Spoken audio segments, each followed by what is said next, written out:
It's time for Ask Zach. Ask Zach is the way I end every single one of my podcasts. People who support me on patreon.com/Zach Schaumler. So $1 a month. You can give me more if you want. It literally pays my bills. I'd be very grateful.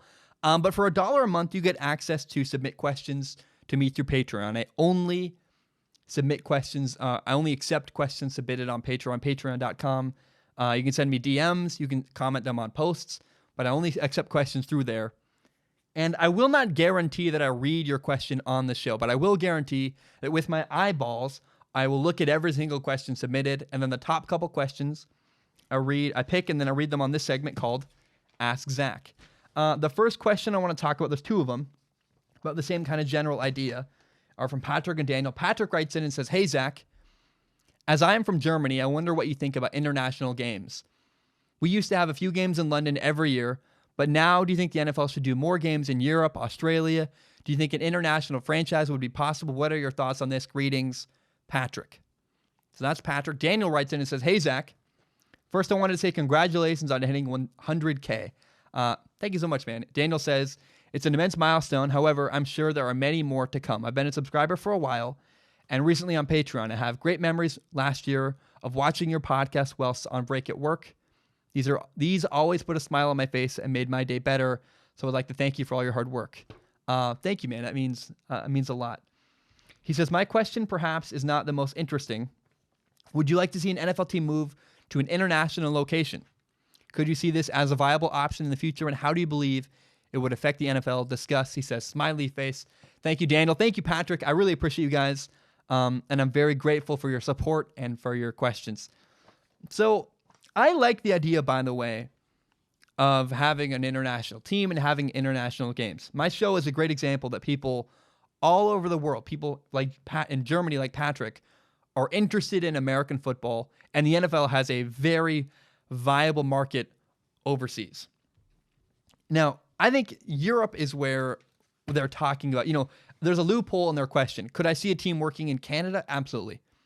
Could I see a team working in Mexico City? Yes. Mexico City is a 5-hour flight from where I live. And it's really a 5-hour flight from Seattle. It's probably a shorter flight from Portland, where I live. And the East Coast is so condensed that, Washington, D.C. is only an hour and a half flight from Toronto, Canada. So Toronto, Canada, Mexico City, those are places that would be great for NFL teams. It'd be very easy. But the real question, the challenging question is, could a team work overseas, farther overseas? One of the guys threw out the question, Australia. Australia, there's no way that would work to me. It's an 18-hour flight from where I live. I think it's an 18-hour flight from New York. I can't remember, Seattle or New York. Either way, it's halfway across the globe. It's impossible. But a team in London could very well work. London to Portland, where I live, London to the West Coast time zone is a 7-hour difference. It's also a 7-hour flight from New York City. So the best way I would do it is if I were to put a team in London and say all your games are night games, you're only playing at 5 p.m., that's it. A 5 p.m. game in London would start at 10 a.m. on the West Coast, start at 1 p.m. on the East Coast. That works pretty well. That's actually not bad. And I think the best way to do it, if you're going to play a game in London, if I was the head coach, what I would say is, okay, we play our game on Sunday. On Monday or Tuesday, we are all flying to London. We're spending the entire week in London. We're practicing in London. We're putting in the game plan in London. Get there, adjust to the time zone, and be there all week. In fact, the Saints just did that with Seattle. The Saints played a game in LA 2 weeks ago, and instead of going back to New Orleans to practice, they just went up to Bellevue, Washington, in the Seattle area, practiced in Seattle all week, and then played the Seahawks that same week. So I like that. I think a London team is very viable. That could work. I think games in London work. I think farther away is it's a bit too far. Like Australia is just too far. I think Australia, in 18 hours one way, that's 36 hours in a plane. You lose over an entire day of preparation and of practice time, not to mention guys trying to get healthy from medical situations. You can't be on a plane for 36 hours the week of a game. It's just too much time. But I do also want to point out an international team, a team in London, would have a really hard time attracting free agents. I think taxes would be higher because you have taxes in London. I think you also have to pay taxes if you live here at home. If you have dual residency, I think you pay taxes in both. Conversions would be a mess. And the other problem is if you're going to have a team in London, you got to recognize you're asking American players to go to London and live for at least 6 months of the year, if not longer, which is far away from their families. It's not a big draw. I don't think you're going to get top-level free agents to a team in London. Maybe I'm wrong. And maybe, honestly, the smart ones, a really smart player who has a big brand could say, no, I'm going to go be the man in London. I'll be the only person in that market. I could dominate. I could be the most popular player in Europe by being the only really superstar in London in Europe that plays my sport, American football. So I think there's a possibility you could get free agents if you marketed it that way. But I think as a whole, you're going to find a harder time getting players to want to go to London when they have other options closer to their families and closer to home. So I think it's totally possible to have international franchises. I think logistics are hard. Taxes, payroll, free agents, all that stuff. It's a mess. Be a little bit chaotic, but it's doable to have a team overseas in London. Australia, too far. I think Australia is unrealistic and not going to happen. So that's one question. The next question is from Brendan. Brendan says, hey, Zach, new patron here. Brendan, thank you so much. Your support means the world to me. It pays my bills. It lets this show be possible. I'm so grateful for your support. Brendan says, I know you do a film analysis on Matthew Stafford. I know you said you'd do a film analysis on Matthew Stafford soon, but I'm itching to know, do his haters have ground to hate? Is his record against winning teams entirely his fault? When will his film analysis be dropping? Thanks and have a good day. By the way, I like Matthew Stafford. He's made a ton of incredible throws. He made a bunch of great throws against the Chiefs last week. I don't think he gets the love he deserves. This is my initial impression. I made a video about this. It's called, my gut sense of Matthew Stafford. You should look it up if you want, Brendan. It's all about how I think that without watching film, it seems like Matthew Stafford's been a victim of a really bad franchise, a terrible organization with a terrible culture. Now, it is also important, as the quarterback, it's part of Matthew Stafford's job to influence the culture and maybe change the culture if it's bad. But I think he's been a victim of a really bad Detroit Lions franchise for so many years. Now, I also plan on doing a film analysis someday of Matthew Stafford. It's either going to happen during the middle of this season or after the season ends, and maybe both. But I really find it more important to do a video about Matthew Stafford after the year is completely over, because I want to get all 16 games considered when I make a video about him. Because I don't want to just make a quick video and consider one defense. How does Matthew Stafford play over the course of an entire year? Because if I'm going to make an argument, is he worth the money? Is he overrated, this or that? I want to make a really good, comprehensive, informed video. And a video midway through the season with only a couple games of evidence is not that impressive when you compare it to a giant video with 16 games of evidence. That's far more interesting. And so I'm definitely going to make a video about Stafford this offseason. The question is there going to be a moment this year where I find that I need to talk about him before then, during the middle of the season? Peter writes in. Peter and Wyatt have both asked questions about very similar things. Peter says, hey, Zach, when do you know it's time to move on from a high draft pick at quarterback? A guy like Mitch Trubisky comes to mind. He's never stood out as a franchise quarterback and seems to be a game manager. For example, Chase Daniel did his job really well. Should the Bears move on and try to find a quarterback that would be a difference maker on the field? That's Peter's question. So, Peter, thank you so much. Wyatt's question is, hey, Zach, I would just like to first congratulate you on getting 100,000 subscribers. Thank you so much. It's an amazing milestone, and you deserve it. Again, thank you. Can't wait for 1 mil. If we ever get to 1 million, oh my gosh, it would be, I can't even insert a phrase. I couldn't believe it if we got to 1 million ever. You understand that's 10 more than the number we have now. That's 10 times. That's incredible. So his question is, do you think that Mitch Trubisky has the fundamentals to be an elite quarterback with training? Could he progress from where he is now? Or do you think he just has a low ceiling? Thank you. So the question is about Mitchell Trubisky. Wyatt and Peter both. I haven't watched film. I'll be very honest and candid about that. That's not true. I did watch the Vikings and the Bears last year. I was watching it for Kirk Cousins, but I popped over and watched Mitchell Trubisky's entire game too, because I was just curious. And I've watched a lot of games from Mitchell Trubisky, and I was very, very, very unimpressed. He's got average arm strength. He misses a lot of easy throws. He misses people often, doesn't see them when they're wide open. And I think he's subpar as a vocal leader. I'm not impressed. He has no presence to me in interviews, he just never, ever, he has like the personality of I don't know, name something, a cardboard box. I'm never impressed with Mitch Trubisky. He's very bland and vanilla. And I like vanilla ice cream. I don't like vanilla from my quarterback. I'm not a believer of Mitchell Trubisky. And maybe film will change my mind. I will do a film analysis of him. In fact, next week I'm doing a film analysis, Mitchell Trubisky versus Chase Daniel. Do all 6 of their games, I guess all 5 of their games they've played. And I will deliver my opinion on Mitch Trubisky. But before that happened, I wanted to do this topic and say, right now I'm very, very highly skeptical of Mitchell Trubisky. I have an open mind. Maybe he changes my mind on film, but I think he's being carried by a brilliant offensive coach, Matt Nagy. And I'm really not impressed with Trubisky, even a little bit. Okay, this one's a fun name to say. It's Basalam. It's way easier than I thought. It's Ba Salamander 89. I was trying to like Ba Salamander 80. No, it's Ba Salamander 89. He writes in and says, "Is it too early to say Minshew can be a franchise quarterback? I feel like he's not only exceeding every expectation, but there is still a lot of skepticism about his ceiling as a quarterback." Wow, reading aloud is so hard. So my question, ceiling is very silly to me.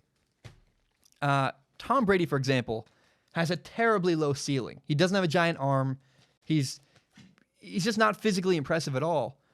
And Tom Brady's arguably the greatest quarterback of all time. How about the other guy? Joe Montana is very physically unimpressive, but he had great timing. He was a good leader. He did little things right.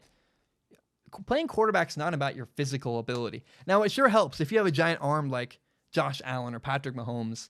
I think Baker Mayfield has a stronger arm than Gardner Minshew. But Gardner Minshew can definitely succeed. He has average arm strength, but he's very accurate. He has great timing. He's a good leader, and he understands defenses really well. He can do everything that's asked of him flawlessly. He's also in a great climate. He's in the AFC South. So he plays indoors against the Texans, indoors against the Colts. Plays 8 games in Florida, which is awesome. In the rain, maybe he can handle rain. It's the snow I'd be concerned about Gardner Minshew with. And then he plays against the Titans. So it's a little too early, to make a definitive decision on Gardner Minshew, but I'm all in. I believe in him. I think it's silly to say he could not become a franchise quarterback because he has all the tools he needs. Quarterback is not about arm strength or sprinting ability. Like quarterback doesn't need to be fast. For Gardner Minshew to succeed as a quarterback, he needs to have great timing, a great understanding of defense, needs to continue being a great leader, and needs to be highly accurate. His arm's better. He's using his legs better than he did in college. I think Gardner Minshew has everything he needs to become a great quarterback and become a franchise quarterback if he's not already. And I think ceiling is a very silly thing to bring up when you're talking about Gardner Minshew. Justin writes in, he says, "Good morning, Zach." He must have written that this morning.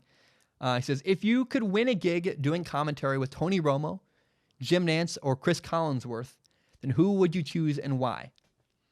He continues with a really confusing, the only catch is, Justin, I'm really sorry. I don't understand this fully. I'm sure he wants him to pick a team that could win a Super Bowl that's got a bad record. I think maybe the Lions, they don't have a bad record, but the Lions could win a Super Bowl and surprise people. He says, "I'd love to see you with Chris Collinsworth. I think you'd knock his socks off." Justin, my guy is Joe Buck. And I think, people need to understand there are 2 positions in a booth.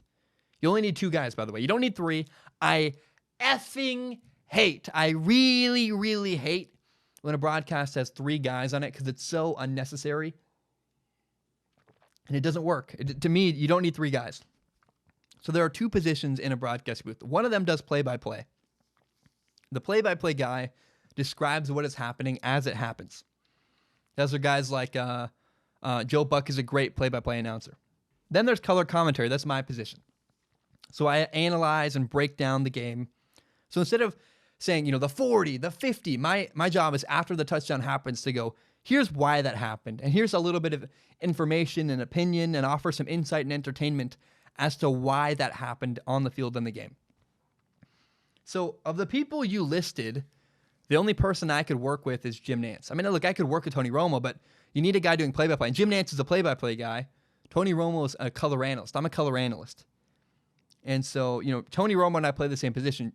Jim Nantz is a guy I would work with, other guys you listed. But my guy, if I had to pick, my guy would be Joe Buck. He's phenomenal. Or, my buddy Sean O'Connor is phenomenal. One of my best friends is a really great play-by-play analyst or announcer.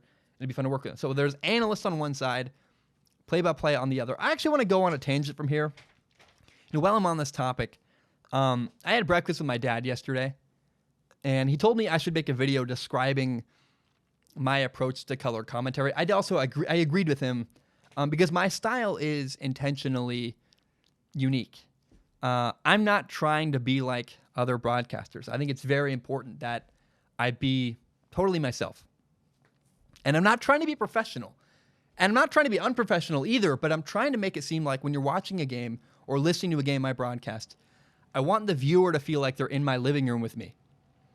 I think there's a silly layer of formality that's very unnecessary when you broadcast. Like, let's be honest about what's happening. I'm a guy in a booth watching a football game. Can we all acknowledge that? I break the fourth wall all the time. And I think people could call me the Deadpool of broadcasting. That's a real thing.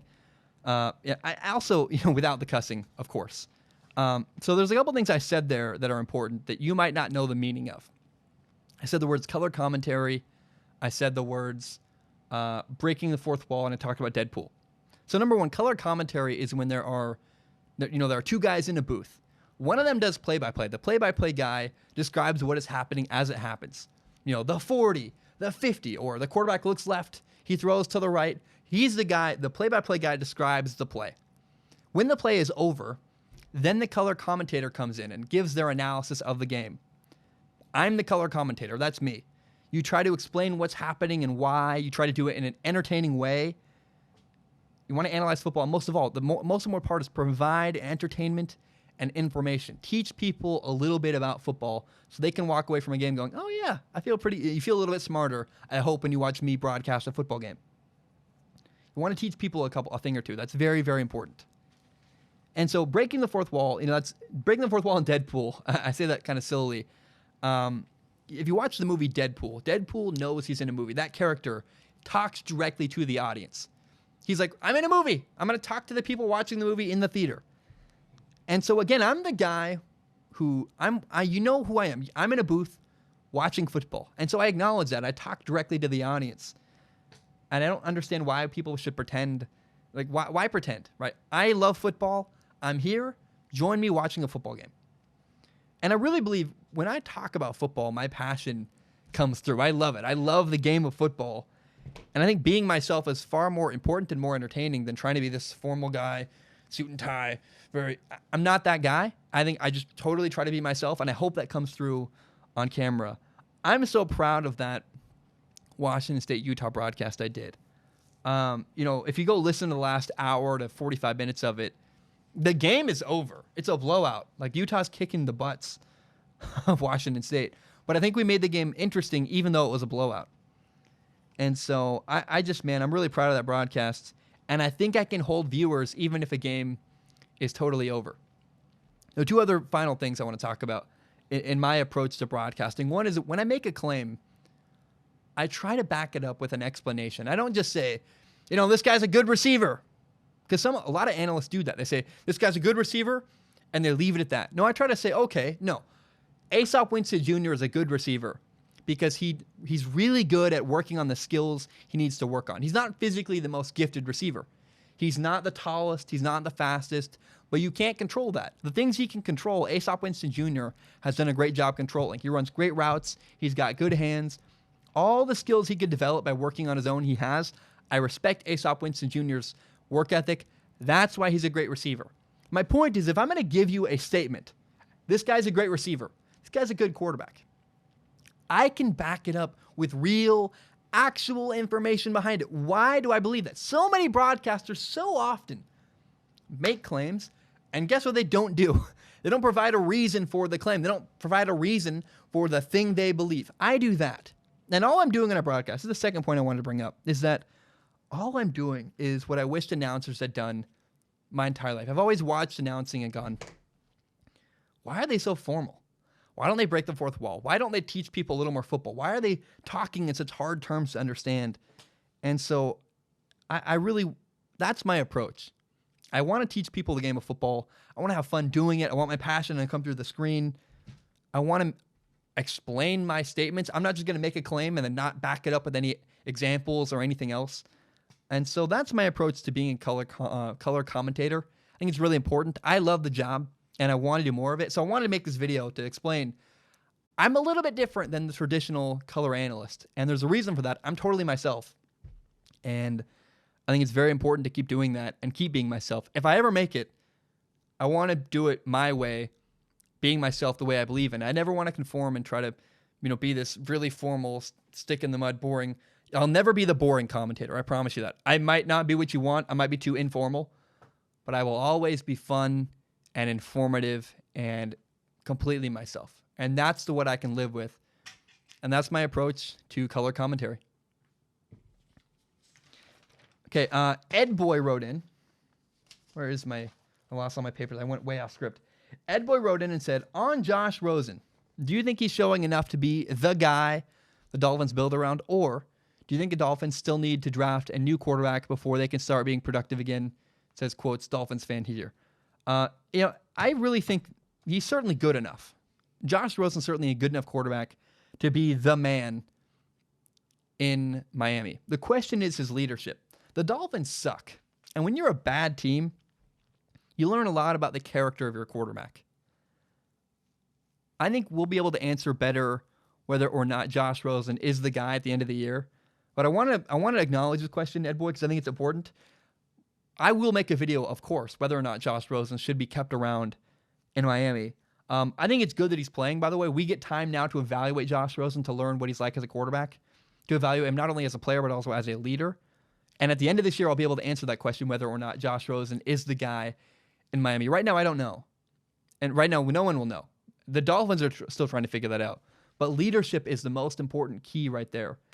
If he has a bad attitude and doesn't help the people around him, it doesn't matter.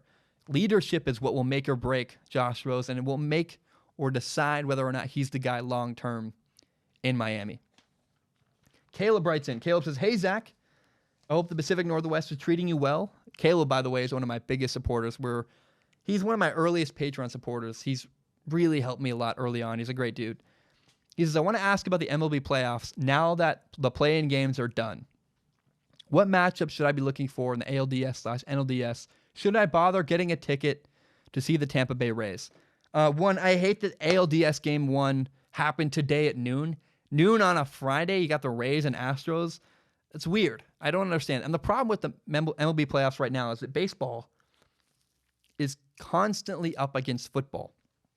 Thursday night, you have the Rams Seahawks. I picked watching that game instead of baseball. I tried to watch baseball when I could on my phone, but I'm trying to pay attention to the football game. Friday night, you have high school football. I'm going to a game tonight. Saturday night, you have college football. Saturday, all day, you have college football. Sunday, all day, you have NFL football. So Tuesday and Wednesday nights are the 2 days that the MLB needs to win. I want to watch baseball on Tuesday and Wednesday this upcoming week. And they'd better deliver some good games, because that's when I'm going to be tuned in and watching with all my intent, not side distracted, don't know my attention anywhere else, because I'll be watching baseball. There's no football on to watch. Tuesday, Wednesday night are the most important nights for the MLB playoffs. I really want to watch the Dodgers versus the Braves in the NLCS, and the ALCS, I want to see the Astros and the Yankees. But regardless of that, there are still really good matchups coming up ahead in the ALDS and NLDS. So the matchup to watch to me in the first round, other than play-in games, the first round of the Major League Baseball playoffs, first matchup I want to watch is the Twins and the Yankees. The Yankees' best pitcher right now, CC Sabathia, is not going to be playing this series. He's out. And neither team really has a lot of pitching depth on their team. It's going to be, I think, a battle of the bats between the Yankees and the Twins. It's going to be a lot of runs scored. Should be a lot of fun. Now, I think the edge goes to the Yankees. They have one really great pitcher, James Paxton. And I think they have a little bit more pitching depth in general than the Twins. But I think Yankees-Twins is going to be a fun series with a lot of runs scored, a lot of hits, really good at-bats. That's what I'm excited to see in the first round of the MLB playoffs. Now, the second part of your question, should I go to a game in Tampa? I would. I'd go to a game in Tampa. Absolutely. You can't lose. First of all, if you go to a game to watch the Tampa Bay Rays play the Astros, you're going to get a playoff atmosphere.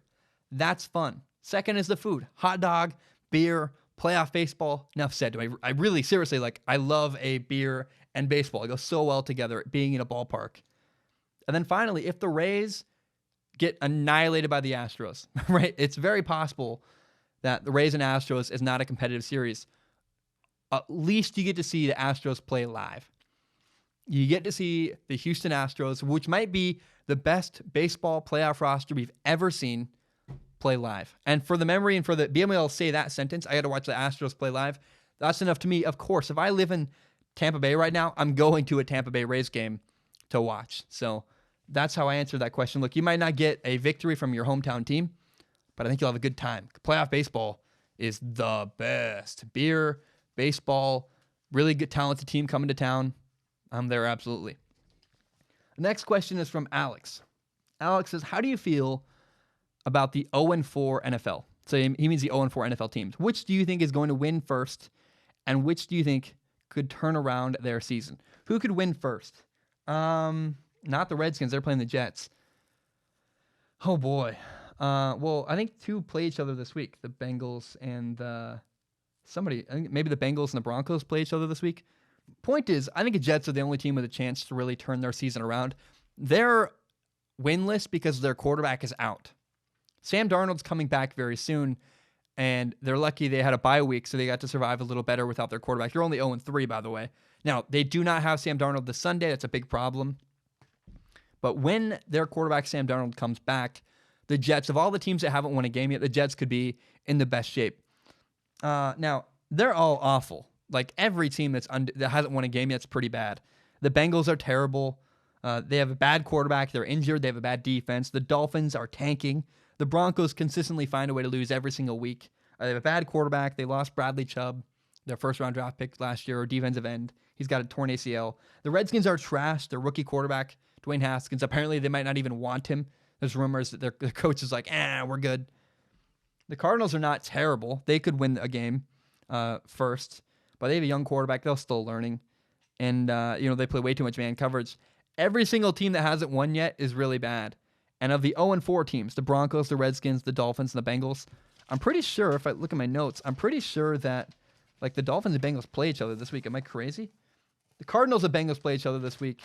So one of those teams is going to win a game. I know they're not both 0-4, but 0-3-1 and 0-4. They haven't won a game yet. So one of those teams is going to win and force, maybe the Bengals win first, maybe the Cardinals win first. Either way, the 0-4 teams in the NFL, there's a reason they haven't won yet, and they're all really, really bad. Calvin writes in. Calvin says, hey, Zach. No, he says, hi, Zach. My bad. Hi, Zach. Hearing your comments about Jimmy Garoppolo's less than brilliant performance, I'm just wondering, do you think Patriots fans can breathe a sigh of relief that they dodged a bullet? Or do you think Jimmy G would have done much better under Belichick, becoming a quarterback that could have carried the Patriots to success? God, reading aloud is so hard. Yeah, Calvin, I don't know if Jimmy G is the man yet or not. I don't think it matters either way to New England, though.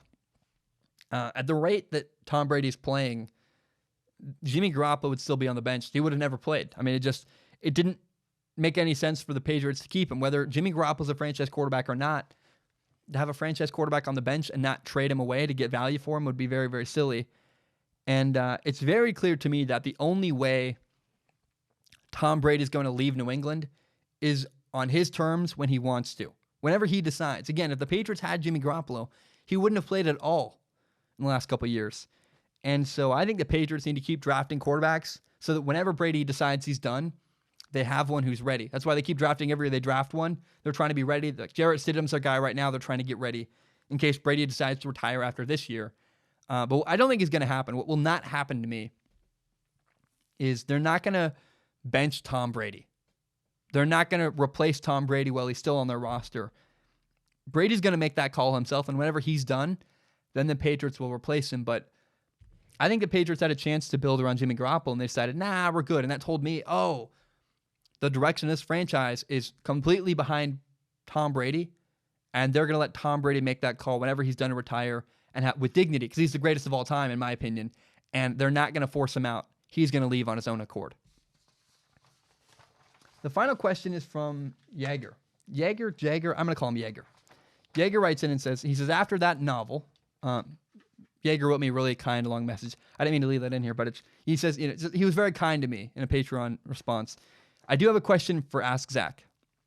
I'm wondering what you would do as a GM/coach of the teams with a quarterback controversy. I'm thinking of a team like the Panthers, the Skins, the Jaguars, the Broncos, and possibly even the Bears and Titans. You can spin it any way you want to. Just curious on your personal thoughts on that. Thanks, Zach. The only way to deal with a quarterback controversy and a quarterback competition, period, trust me, I know from experience, is you got to be honest with people. You got to have clear, direct lines of communication to the players. I think coaches are so afraid to be honest and straightforward. And I think they need to own it. Whatever it is, coaches need to own it and be honest with their quarterbacks about their feelings, about their thoughts. You got to say, like, hey, we like this one guy as a leader, but this other guy is more talented throwing the ball. And so, for now, the better leader's at quarterback because he runs the offense a little better. But, if that young guy we like who's got more talent, more physically talented guy, if he ever steps up, then he'll get the job once the offense is running better under him. Like the Bears, for example, could say, hey, we like Mitch Trubisky. We drafted him high, but right now Chase Daniel's running our offense better. And here's what I mean. When I say honesty, you don't need to be honest to the media. But I really hope that in a locker room where there's a quarterback competition or controversy or battle, that the coaches are honest with the players. If a player doesn't trust his coach and doesn't think that the coach is being honest, it's a gigantic problem. There are situations where quarterbacks don't believe and don't trust their coach. And the minute you lose trust of your coach, it's over. And you walk away, you leave. And a coach doesn't need to tell the media everything. I said that before, I'll say it again. But you got to tell your players what you're thinking. And poor communication during a quarterback battle or a quarterback controversy can cause all kind of issues. So again, how do you handle it? I think you got to be totally, totally honest with your players. The coach needs to be willing to hurt feelings. He can't hold anything back. And players need to know how to hear what their coach really believes without getting their feelings hurt. And because players need to know how things stand. You got to know what's the real situation. What's my coach thinking? So again, how do you deal with a quarterback controversy? You got to be totally honest with your players. Ambiguity is the hardest thing for a quarterback to deal with in a quarterback battle. When they don't know where they stand, it's a giant problem. And that's how you can lose guys. How guys might walk away from your program if you're not being totally honest with a quarterback battle.